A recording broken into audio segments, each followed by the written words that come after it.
என்னைக்காவது ஒரு நாள் என் அப்பா அம்மா என் நிலைமை புரிஞ்சு கட்டாயம் வருவாங்க. அப்போ அவங்க மேல நீங்க சொல்ற எல்லா புகாருக்கும் நான் விளக்கம் தரேன் மாமா.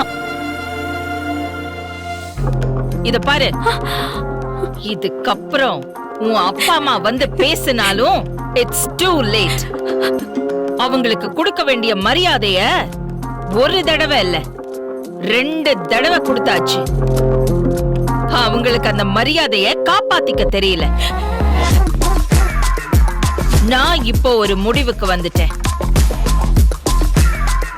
இதுக்கப்புறம் உன் அப்பா அம்மா உன்ன ஏத்துக்கிறேன் சேர்த்துக்கிறேன்னு இந்த வீட்டு பக்கம் வரக்கூடாது. அப்படி வந்தா அவங்களுக்கு இனிமே மரியாதையே இருக்காது. இதுக்கப்புறம் நீ உன் அப்பா அம்மாவோட பேசக்கூடாது. அவங்க கிட்ட நீ எந்த கான்டாக்டுமே வச்சுக்க கூடாது.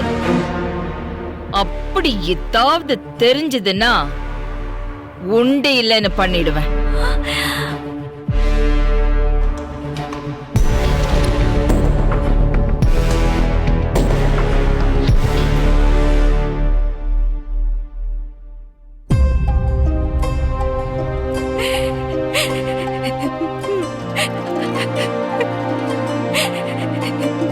சத்யா, ரூம்க்கு வா. நீங்க போங்க, நான் வரேன். சீக்கிரம் வா.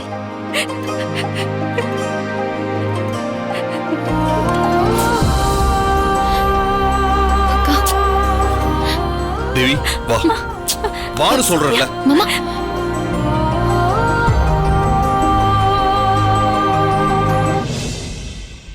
இல்லையம்மா, அப்பா அம்மாவை இவங்களோட சந்திக்க விடாம இந்த முறையும் காப்பாத்திட்ட. ரொம்ப நன்றிம்மா. ஆனா அப்பா வீட்டை வித்துட்டாரு, கடன் வாங்கிட்டு ஓடி போயிட்டாருன்னு சொல்றாங்க. என்ன ஆச்சு? எதுவுமே புரியலையே.